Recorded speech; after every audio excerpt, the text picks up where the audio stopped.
This is The Discourse with Dr. Ken.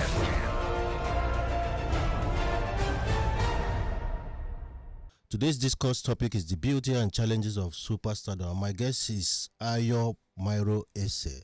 Ayo, how are you today? Yes, I'm very well, thank you. Yes. And how are you today too? I'm okay. The weather is good. Yes, it is. And by the way, I'm a bit nervous. Shouldn't I say that? Even though I've done communication all my life. All your life. Now, sitting somebody who is an interviewer, being my guest. So I'm interviewing an interviewer. How do you feel about that? Do you know, that's why when he said, how are you? And I said, how are you today too? I was like, I control yourself. Yes. You're not in the seat of the interviewer. Yes. But you know, this today, and thank you so much, Dr. Ken, for having me, because today also holds a very special place for me. Okay. This is my first time back on radio. Okay. At least, well, formally in many. I was working for another radio station before I moved on to TV. Right. So I've done both, and it just feels I'm like wanting to take the seat and remember the days of just being able to interact with people, hear their voices, and just control the deck and produce. I'm like, oh my goodness, it seems like a world away. So thank you for having me. This is The Discourse with Dr. Ken. Let me even start from here. How was childhood like?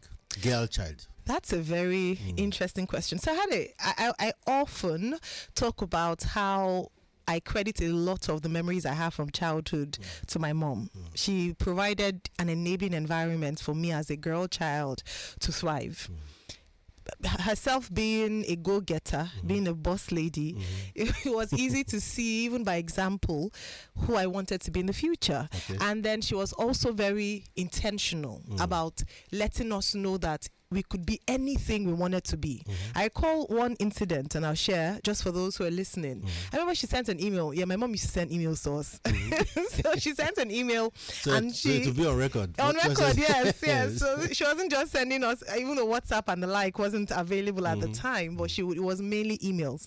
And she sent me an email just listing a few power women, and then asked, who do you see yourself being in the future? Role model, yes. Looking at these women, and that thing, it never ever left me. So I grew up knowing that I could do anything, I could be anything, and nothing. I wasn't limited. Yes, no inhibitions, nothing. Just dream as big as possible. Ayo Mairo-Ese, popularly referred to as Ame Global, is an anchor at the Arise News channel, the morning show.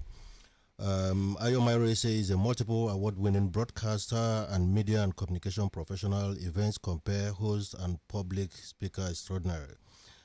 Ayo has deep passion for women and promotes the empowerment of Nigerian women. She also sits on the board of Why Care Lakota Foundation and not-for-profit organization called the Young Widows. And praying for women, isn't it? Yeah, Praying Women's Circle. Praying Women's Circle.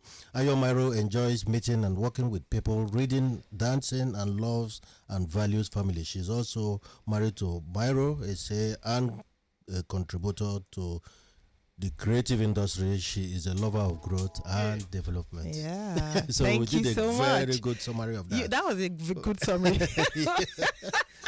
And you started, I was like, I hope it's awful. Usually you're just looking when people are reading and like, oh gosh, let it end. But thank you for doing justice. This is The Discourse with Dr. Ken. Did broadcasting meet you, or you met broadcasting? And how did you transit from radio to television? Did you? I think he met me, or I happened on it. So I studied international relations at Swansea University. The great. I am a proud alumnus. And while I was in university, I was very passionate and involved in politics and political affairs. So I ran for election. I was very active in the student union. I was the black student officer. So I represented the black and minority ethnic students in the school, and then went on to NUS Wales to represent students at the national level. So I was very involved in politics and politicking. But I still went into the development space. So it's interesting you talk about me being passionate about development, because that's where I went in, and I thought, okay, this was where I was going to find my corner, and just very passionate about not-for-profit, community engagement, community work. Then I moved back to Nigeria, and I had an opportunity because I used to host events. I just had a natural flair, talent, and so in the office we did a lot of community events. They would often just point to me, Ayo, come and host, come and do it, come and lead. And so I that's why I realized that I was comfortable with public speaking, and I was also quite good with hosting events and carrying an audience. So when I moved back, I thought, okay, an opportunity for me to explore this side of me that I did, and I didn't get paid. I'll do it because I just loved it. You know, I didn't have to be paid for it. To commercialize yes, I thought, okay, well, imagine, they often say, wake up doing that which you love and get paid for it. So I decided to go into it, and that's how I found my way in TV. First of all, interestingly, a TV station was opening at the time, and I went in, did the audition, got in, and on the same day, my boss remembered that I studied international relations and said, okay, there was a current affairs show happening on radio, and the person who was there had to leave. So would I go on there? So without any prior training, and literally I was told, either sink or swim. So I entered there, and I was determined to swim and not sink. So I started radio and TV on the same day. And I combined both for a few years, and continued to work hard. I recall the first day I went on radio was like a mini disaster. It wasn't as, I thought I was a good reader. I spoke well. So just go on radio, put on the mic and speak. It was. So just to say that, so big respect to you, Dr. Ken, and to anyone who is, who's hosting. It's not as easy as people think. It's not just picking up a microphone and speaking into it. It's a lot of work. It's a lot of research. There's a lot of voice control that involves. So it's a profession on its own, and that's how I started, and just I've grown. At some point I then did TV alone, other points I did radio alone, and now I'm on TV alone at the moment, but never closing that door to radio. I am a multimedia person, happy to do it. So Ayo, what is your definition of stardom? Because we're talking stardom today. What's your definition of stardom in the Nigerian context? Has it changed over the years? When you sent the topic, my heart was like, stardom.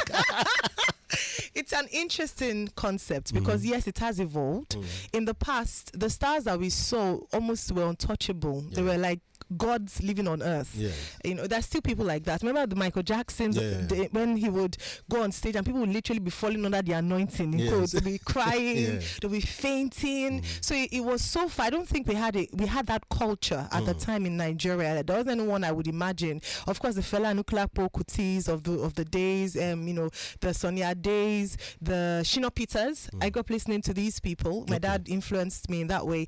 And I wanted to marry Shino Peters. Yes, I had a crush on him. It's just like how you see stars today, but those were our stars. Those are the people that we listened to.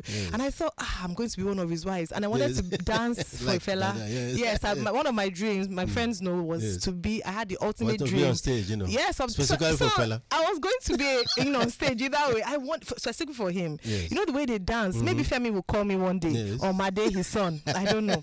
I'm pitching it out there. I can still dance. So Stardom then was was earned. People did a lot of work to earn it. It was through talent. It was through but now with the advent of social media, stardom is a bit different. Sometimes just for you to know how to put some content out there for you to become a star, or go on a show and just be in people's people's faces for a few days, and then you become a star. So it wasn't. In the past, it was deeper. I hope I don't get into trouble for this. And it was earned. And so when you attain that, you almost earn the adulation of the people who look up to you. It was like that. On TV, we had the stars, Ruth Benemesi Opia, we had Eugenia Abu, we had the Senior Orwell Brown. So you wanted to be like them. To be a star, you needed, you don't just, it's not bestowed, and you don't just fall from the trees. Some foundation needed to be built. You need some kind of pedigree, and then on the basis of that pedigree, you begin to develop your skill set and then go to become whatever you want to be. So education is important, isn't it? So talking education, what do you think? What's your take? And should Nigeria begin to structure and scale education to ensure that most products of our universities get the right skill set and orientation relevant to today's developmental needs? Absolutely. The global needs. Absolutely. There was a time where, irrespective of what you wanted to become, you have to get at least foundation education. Your parents will say, do anything you want, but get a degree or get an education, because no matter what happens, education has a way of broadening your horizon. And even if you wanted to be a singer, you had the talent of singing, being able to go through the doors of education refines it and makes it, the product, the refinement shows. And you can see from the quality. Remember, I had compare the quality of stars that we have today compared to the previous, in the older days, you would see that a lot of people haven't gone through the refinement of education, and so that's what we see, the product we see, and that's why you would see a star come out to say that I didn't ask to be a role model. I don't want to be a role model. I just came out to sing. But really and truly, like you said earlier, with great responsibility, with great power comes great responsibility. Whether it was thrust on you, whether you wanted it or not, the fact that people look up to you is a huge burden of responsibility that we need to step up to begin to take on. Which kind of policy or policies can catalyze Nigeria from potential to global power? Because I've heard this potential thing for 40 years, especially in the creative industry. Yes. Okay. So first of all will be education. As a nation, I don't think we give the requisite attention to education. Yes, economy is great, and if we're not thriving as an economy or economic power, then we wouldn't even be looking at, should people go to school or not? Yes, people have to eat. But the truth is that if we don't, any nation that you see that demonstrates seriousness to education, you would see commensurate prosperity in the quality of people that turned out, and also perhaps even in the quality of leadership as well. And so number one is, in terms of policy, strengthening the education policy from basic education. I'm a firm believer that if you get it right at basic education, then you've laid a foundation that you can then build on with regards to secondary. And I recall a previous administration had done great work, and kudos to Dr. Obi Ezekwesili, who was Minister of Education at the time, who had introduced the 6334 and really put a lot of attention on basic education. I thought that was quite powerful. I wish we had continued along those lines. And I think also in terms of our policies for introducing entrepreneurial education into our curriculum. It's important because not everyone, Nigeria is such a vibrant and diverse nation, with a vibrant and diverse population. There are people who are gifted in the sciences, in figures, in numbers. They're scientists, but also people who are very creative. You only need to look at our social media platform and see the creativity of Nigerians. Can we harness those skills? Can we turn people from a very young age and begin to raise industrialists as well? People who just have a business sense and may not know how to tell you laws of demand and supply in that way, but be able to calculate, okay, if I sell this thing, I get this amount of profit. So beginning to rethink the way that education is delivered as a nation. This is The Discourse with Dr. Ken. We've seen how it's beautiful to be famous. It's beautiful to be out there in people's faces, the glamour that comes with it. But let's talk the price of fame. You've undoubtedly experienced the glamorous side of stardom. What are the hidden costs that many people don't know or see that comes with it? Wow, a lot. Can I read my full scrap paper? Okay, a few things is I would say is expectations. Okay. At the end of the day, you're a human being. You're not superhuman, and the expectations cut across different people. Number one, family expectations, extended family members. Then you see people resurrect that didn't know, and imagine that you have wealth that you're stashing away, and all you're trying to do is just to stand on your 2 feet. So expectations, very impossible expectations.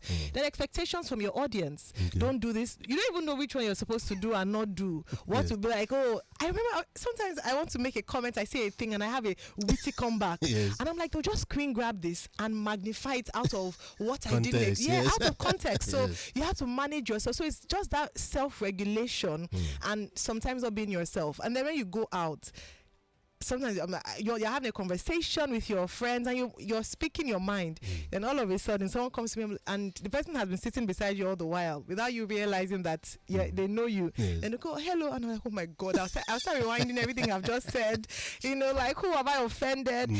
And because of expectations, unrealistic, people set unrealistic goals that you cannot, naturally as a human being, you cannot meet because you are just human. And so it's also that thinking of you being infallible. You can't make mistakes, you can't make errors. I think that pressure is a lot. Yes, it's a lot. So how is there any impact on personal relationship, or does it bring weight I'm talking of unwanted weight and to personal personal relationships. Unwanted weight, because sometimes you don't know why people are speaking to you. Yes. Is it real or because there's something to gain? Yes. So I at this point, it makes me treasure the people I've known for many years more than the people that almost more than. Of course, you still find treasure along the way, but you also are a bit more guarded, and you tend to keep your circle closer because you don't know who is for you. Yes. You're concerned this person for 5 bags of gold can just sell your destiny.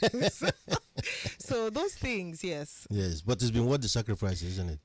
Well, in terms of the impact, because hearing you, I feel that there's a lot of sacrifice that comes with this. Yes, you almost breathe in, you don't breathe out. Yes, isn't it? And then also the work. People don't appreciate the amount of work that you put in. What they tend to see is the glamour, right? But they don't see the sleepless nights, especially if you're striving for excellence.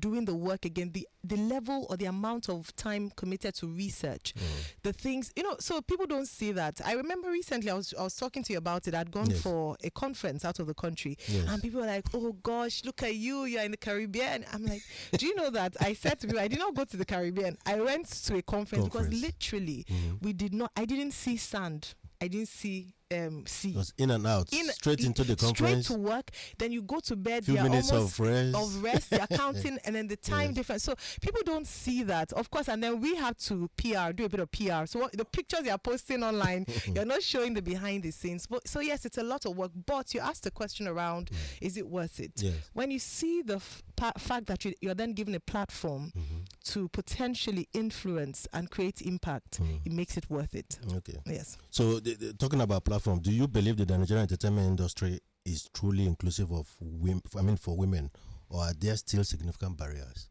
That's a very interesting question. I'm entering the penalty area. Yes, you are. So anyone who knows me knows I'm a big advocate for and of women. And I don't think we're there yet, if I were being honest. I feel that in the same challenges that people face in the boardroom or in the corporate industry is faced in the entertainment world. Okay. In fact, I believe there's double pressure. We have to do double the work, and it's not just cliche. There are things I've experienced. You need to continually prove yourself, and then you face more. There are certain barriers that you face in order to be taken seriously. Number one, sometimes just a pretty face to make the place look balanced. And so, what do you have to say? Yes. That sort of prejudice still exists, unfortunately. But I believe that we're doing a lot of work to counter that. Yes. Fantastic. So the creative industry, because that's where you belong, really, and it's an industry that resonates with me, so I like to dwell on it as much as I can. You're creative yourself, sir. So there's the Ayo brand. So if you were asked to define the Ayo brand, Ayo Mairo-Ese, what would that definition be? And just for a 9-year-old, so to say. So what's this Ayo Mairo-Ese brand? What is it? Okay, so I use the acronym PCE. Okay. Professional, professionalism, class. Okay. So timeless, excellent. I want my signature on any project, any work I'm on, and whenever you see me, to see someone that embodies excellence.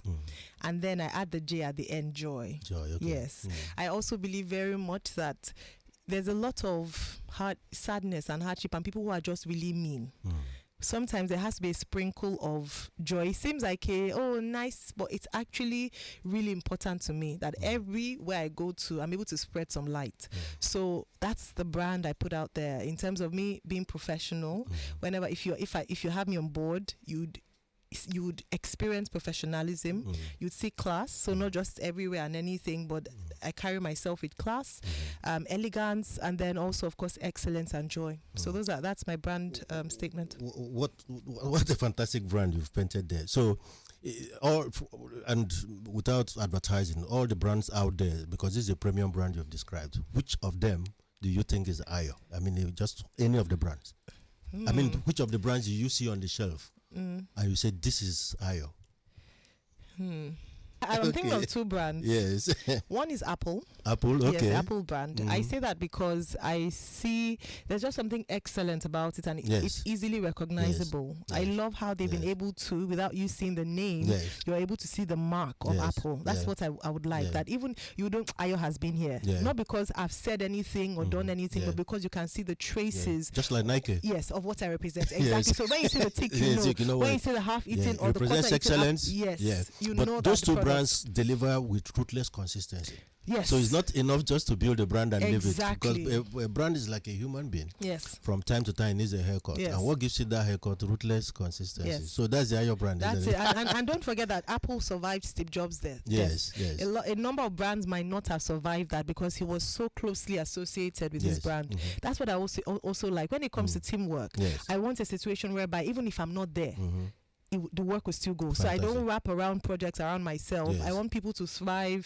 Even if for me that's the mark of a great leader. That's excellence. Yes. So intellectual property, Ayo. What is your own interpretation of intellectual property? And do you think IP is well appreciated and valued in the Nigerian space? Not yet. Especially in the industry where... Not yet. We're getting there. Okay. We're getting there. I recall that we're having a conversation, I believe it was with my colleagues at work, and talking about the fact that I know they were mulling. Yeah, it was my boss, Prince Ndukau Bagbena, that was giving a talk at the recently. Jack on the Yes. Were you there? Yeah, no, but I you listen. And was talking I about follow the fact things that matter. Oh, excellent. Yes. And I thought he made a very great point where he said that for news providers, our intellectual property has to be protected in the way that it's done in other countries, whereby social media platforms begin to pay some form of, amount of money accrued to us based on the fact that they take a lot of our content and use to generate money. Yes. So I thought that was a brilliant point.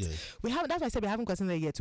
We've gone a lot, thanks to technology, I would say, whereby you see a lot of pirated copies of music and intellectual property books and the likes on your street without any kind of royalty. That's what I was looking for, royalty being paid. But now at least technology, it's not like they stopped it too. So I don't know if I should give kudos to the Nigerian government. It's just that technology helped with that. So you can get publishing rights online and be able to get your royalties from there. So for me, we still need to do that, because if we're going to invest a lot of money, which this administration is doing, into the creative sector and saying that it's a multi-billion-dollar sector, we must also be able to protect the intellectual property. We still have fights here and there. We see people who cheat, especially the upcomers. I have a burden for that. I think it's unfair. So those things. So these are conversations that are still ongoing as to how we can truly make it worth it in terms of you, if you're in the creative space, and your intellectual property is protected, and also even increase that. This is The Discourse with Dr. Ken. The challenges of multitasking. Most women, that is, most career women juggle multiple roles. That I know because I see that on daily and basis. So how do these women effectively balance career, family and personal aspirations without compromising their well-being? Because I'm interested in women's well-being. That's good. Thank you, sir. That's important. Okay, I saw a quote. I can't remember it now, but it talked about how rest and work are equally important. I saw it on LinkedIn. It was Miss Osayo Alile who had posted it, and I thought how wonderful that we must prioritize rest the way we prioritize work. I want to say, and I'll say it loosely, that women naturally are known to be multitaskers. So even if you're even a homemaker, if that's the path you've chosen, you find yourself doing multiple things and oftentimes putting yourself last or not seeing the need for self-care. I'm glad that word or that phrase has come up a number of times, self-care, in recent times. Balance, I don't know if there's balance. What I do know is that just recognize seasons and stages in life. So there's sometimes where it will be intense with regards to work. You find windows or pockets of rest. But there's sometimes that when you're resting, you are fully resting. So if you're working, you're working hard. If you're resting, you're resting hard. So be intentional about creating time for yourself. I know women who, realizing the importance of that, take out time where they schedule appointments the way they do for very important meetings, for their spa sessions, for reading, for spending time with family. In my profile, I always put it there because it's important to me. My family is important to me. So spending time with them is good for my mental health. So I want to ensure that I create time for them, even though if my husband is listening, we're rolling his eyes like, yeah, right, because it's like, drop your phone, we're together. But we tend to work. It's not an easy thing. I don't think anyone has found a formula yet. The only thing I'd like to encourage women is that don't put yourself last. Don't always put yourself. You are important. You are worth. You need to be 100% for you to be effective. You need to be whole in yourself for you to even achieve those goals and hit those milestones and marks. So it's important. Right. Be very intentional about making the main thing the main thing. So before I got into my career, I'd already knew in my mind the hierarchy of things for me. Number one is God. Number two is my husband. Number three is my children. So I'd even broken it down up until then. Then after children would then come my either my work and then my service to God in terms of how I work in church. So those are the things that are important. So at any point in time when there's conflict, I look at my scale of preference and one has to give. So if it's going to affect my relationship with my husband and it's work, then husband before work. I'd rather let go of that. So it's really important. Spend time. Communication is very important. Communicate with your spouse. And then always remember that I think be able to what they call compartmentalize. If at work I'm boss lady and all that, when I come home I am wife, and I allow him to feel like the head of the home, which I believe he is. These are the things that make it difficult for celebrities, and to manage stardom, isn't it? Because people tell you. So you must have the discipline to manage all this, don't you? Yes, and that's something I didn't mention actually. Pride. We don't. No one likes to admit it, but it's true. It's true. It's easy to get carried away, and also that statement is true. Pride goes before a fall. Sometimes you're still, on the headiness of how great you are, what people are saying, not knowing they're already on the decline. So it's being able to remain grounded despite the adulation, the statements, the messages you receive. It can be difficult. This is The Discourse with Dr. Ken. The African version and understanding of submissiveness is curious and daunting for the average woman. That I know, because I wrote this myself. So how much more how much more for a celebrity? What kind of will balance strategy is required here? How challenging can it be? Okay, so first of all, because you have glamour, you have authority, you have, and I said it earlier all that you have to be able to know which role you take wherever you are. First of all, I would say I believe, as the Bible says, that the man is head of the home, and as a wife, I'm submitted to my husband. I believe that. If you're listening, you don't believe it, it's your own business. Personally, I believe it. Now, in terms of that, submission is not oppression. Neither is it someone lording over you over something. I'm happy you are defining that. What that submission is, so that people understand it. It is that. Just as with anything, if you're going to ride a ship or fly a plane, you can't have two masters. You would crash, because one person has to be the head, pilot, and then the pilot, and you have a co-pilot. It doesn't mean either of them are one of such each is inferior. In fact, in some instances, it's the co-pilot that would save the plane from crashing because of different things. So I think it's just important to establish it there. It's also easier when you are. So, and that's why I would usually advise women, especially before going into marriage, choose wisely. Choose someone that you know that by their values, from what you've seen, you can submit to where they're going, or what they to their leadership. It is very important, so that you don't get into, because it's a long distance race. It's long, and it would usually be longer than the time you've been single. So you have to, is this man a good leader? Can I follow? Would I be willing to because submission is also willingness. It's not, you can't force anyone into submission. In fact, they often say, if you tell someone I'm this, you are really not, so it's a willing, it's stooping to conquer. I like to think of it that way. So I would say that it's recognizing my role. In the office, I can speak and talk and, hold government to account. When I get home, you see my softer side, hopefully. I'm still a very strong woman at home. My husband had told me that you have to calm down. Yes. But it's also recognizing sometimes that when there are difficult decisions to make, I submit to his leadership. And I must give kudos to him and to all men who enable their wives and provide to thrive and to be involved in the decision-making process. I believe that makes it very beautiful in that kind of union. So just to highlight again, submission is willing. You can't force anybody to submit to you, right? There has to be mutual understanding.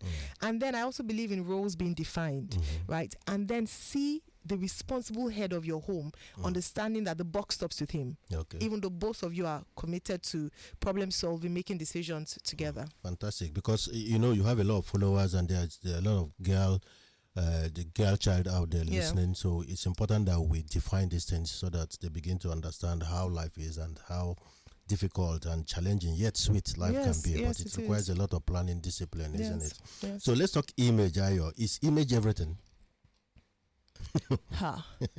And what do people mean when they say image is everything? Image is everything. Because image is, so it's almost how people perceive you. So your perception out there, is it everything? It's important, but I feel like if you major a lot on it, you can lose yourself. Yes, it becomes form over substance. Yes, exactly. And that's what we see a lot of times. It's form over substance. Nothing there, just being able to package. That's the word they use. You package yourself. People think, but when no one is looking, when you're alone by yourself, can you live with yourself?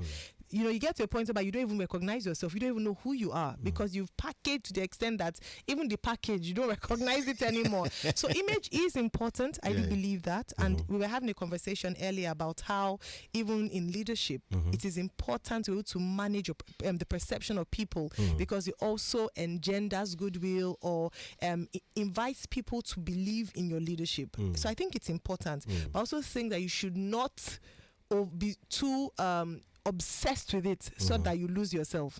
Yes. And then you forget to enjoy life. I know people, they're so passionate about or so intent about how their image is and how they package. They become almost paranoid about it. I'm like, just relax. And develop status anxiety. That is it. And I'm sorry to say, you now see a lot of mental health issues. Oh gosh, it's killing a lot of people, and I think social media amplifies it, not just in Nigeria, everywhere in the world. Perception is good. When the perception is very good, it's very even important. Become better. It's very important. But how easy is it? It's difficult to build good image and perception. But how fragile can it be? In terms of how easy is it to lose it? Oh, very easy. Especially if you build, if you are true to yourself, to thine own self be true. Your image, your perception is constant. But if you have built an image that's far away from who you are, it can come crashing or tumbling down in a minute. If it's you, even if there's maybe something happened to put a chink in your armor, you're able to bounce back quickly because that's who you are.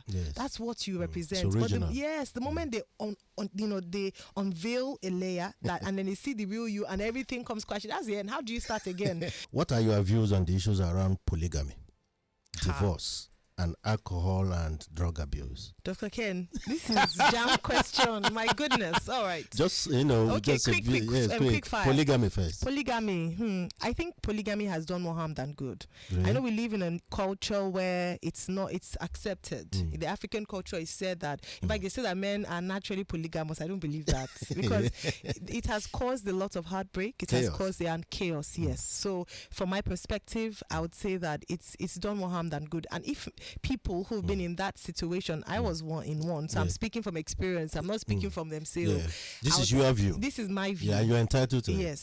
That it can cause more harm than good. Only in exceptional cases would you see it very as thriving. Usually there are usually elements of that are not that unpalatable. Unpalatable. Yes. What of divorce? Divorce is something else that to be honest, I can't judge anyone because there are many things that would lead to divorce. A number of things. Sometimes it's domestic violence or abuse or even emotional abuse that's resulted in that. What I would say try is, and fix it. Number one, try and fix it. If it's something that would cause harm to your life, I wouldn't subscribe that you remain there. Just stay there and die, because your life is very important as well. But I would say for anyone who's had to make that very difficult decision, please find help. Some people would want to go to therapy, in terms of just undergo therapy. It's also, it has lasting impact on people, and sometimes people are not willing to admit just how much it affected them. Yes. So to make it easier for people in terms of decision making, when to go in and when to go out of marriages, should the marriage certificate be dated like the driver's license? So you renew every 5 months, so every 5 years. You don't need divorce to go to the court. You just wait for it to expire if you don't want it. I don't subscribe to it. Dr. Ken was saying that people are becoming more intolerant and impatient. Any small thing, I'm just asking, No, please. So the marriage certificate should be dated? No, please. Like driver's license? No. So five years, If not, people you won't renew stay it. married at all. We would have more broken families, because we've become our attention span is very short. Any small thing like this, but if it was 5 years, so the 4th year, both parties will start respecting themselves, comporting themselves, because it's time for renegotiation, isn't it? The reason that in the marriage, and then it gives an opportunity for them to even build it, is that there's no way, no exit door. That when they think of the process, no exit door at all. It's easier to work at it. So please, I don't subscribe to that. Okay, we have this terrible phenomenon that is ravaging our youth, especially alcohol and drug abuse. I believe that celebrities can help a lot in this space. What do you think? So controversial thought. I agree with the DG of NAFDAC in terms of clamping down on sachets, until we are able to manage the situation. Yes, I hear the argument for profit and for industry and manufacturing, but I also recognize the fact that when you see a time bomb ticking, you have to drastic measures need to be taken. We have a drug problem on our hands that we are not even yet admitting, or we are not yet talking about the numbers. It's huge, and in different parts of the nation as well. So a time bomb waiting. It's a time bomb. So we need to be able to address it, not just ban, also sensitization, also advocacy and awareness, about it, because it's big enough a threat. Isn't it? In other parts of the world, the UK, for instance, that was when they had a problem. They said introducing the ID card system, whereby if you look like you were underage, you were ID'd, and then whoever sold it to you would be sanctioned. So it was important enough for them, and I don't even know if our problem isn't even more than that. If it's gotten cheaply or easily accessible or available, it might be difficult to control that problem. Let's control it first. Later we can start talking about regulation and all that, but we need to control and contain it first of all. This is The Discourse with Dr. Ken. Let's talk sports, Ayo. How much of sports do you follow? How big? And there are two questions there. How big is the football sporting property globally? Yes, I have to watch. I have to follow. Even if I wasn't watching for my show, I have to. But also very importantly for my husband, it's one of the ways I'm able to bond with him, to watch his football games. Football, I love football. I love track and field. And it's great that the Olympics is on at the moment. Some tennis in terms of the following information, yes. So yes, absolutely. And in terms of the worth, we haven't quite tapped into it as a nation. I'm an advocate for more investment in sports. I believe that it's also a way of creating industry and creating employment for a number of Nigerians, and it's such a quick win. I hope that because this week we are talking about youth unrest. I mean, this is a platform that is being missed, because sport would have provided massive platform for youth. When well defined, and when well managed, and it's not something government manages. It's a private, big business. It's private initiative. I hope people will see the. So government should get out of sports and provide an enabling environment, and I can tell you to help solve this restiveness we have. So Ayo, your darling club Arsenal is on the rise again. you see, you already told me my club. Anyone that knows me knows my club. Yes, but this rise is after a short but difficult time. When I say short, even though you've not won the league for 2 decades, but that's still a short time in football. So just to support you, thank you. Because it took Liverpool 33 years or 30 years to win and it. Now they are behaving as if it's their best rights, and they've been doing it. It took Manchester City, Chelsea 55 years, and Manchester City came from nowhere. Nowhere, exactly. Just a lot of money. Shouldered everybody out of it. So the question is that what in your estimation is responsible for the rise of your club, Arsenal? I believe it's the loyalty and the belief of the fans paying off. Okay. And because to be honest, they haven't really invested in players or those superstar players that bring the goals. Is that not their kind of strategy? It's been their strategy since Mikel Arteta, since Arsene Wenger. Okay. They've never really spent money on players as such, but they've been don't profitable. Force the issue, They don't force it. So it's a strategy that hasn't worked. Let me just tell them it hasn't worked, and even their fans know that it hasn't worked. But they've been patient enough to stick with them and be loyal to them. What has caused it? If they can only invest a bit more, football is about money as well, to be quite honest. And so if they can spend a bit more money. Let me not just admit it's my husband that I'm borrowing his knowledge from. So if I'm disappointing him, sorry. But yes, I do believe that. But I think the time in the sun is very near for Arsenal. All right. Fantastic. I'm happy that I guessed right, because a team looks, whatever they do, talking about the brand is elegant. Yeah. You see, it has all those properties the Ayo brand has, so that is why there's that match. No, but I'm Arsenal by marriage. Oh, by marriage. I was Man U before I got married. Okay, then congratulations that you moved that way, because most civilized CEOs support Arsenal anyway. Actually, I think I don't need to ask what team you support. So, Ayo, what is your proverb for the week and your preferred song for the week? All right, so my proverb for the week is in Yoruba language. Okay. It says, Ile oba tojo, ewa lobusi. It means that literally the house of the king that burnt just beautified it. Okay. So I love that proverb to say that bad situations can be turned into good. So it's positivism, just looking at everything from a positive perspective, that the fact that something bad happened is an opportunity to even make it better. So no disappointment is bad. You can turn a bad situation around. It's a temporary It's temporary, yes, and it can even give an opportunity to make the situation even better. Fantastic. Yes, that's one final word for your team your followers, millions of them listening out there. I'd say thank you so much for the support and the love, and together let's build Nigeria. What drives all of us, whether for or against, is passion for this nation. So let's continue to work together to build this nation. Fantastic, Ayo. And your song for the week? Definitely a tribute to the elegant stallion, Onyeka Onwenu, who unfortunately left us, but her mark would never be forgotten. And so, Onyeka Onwenu, I'll play One Love. And that's it on The Discourse with Dr. Ken.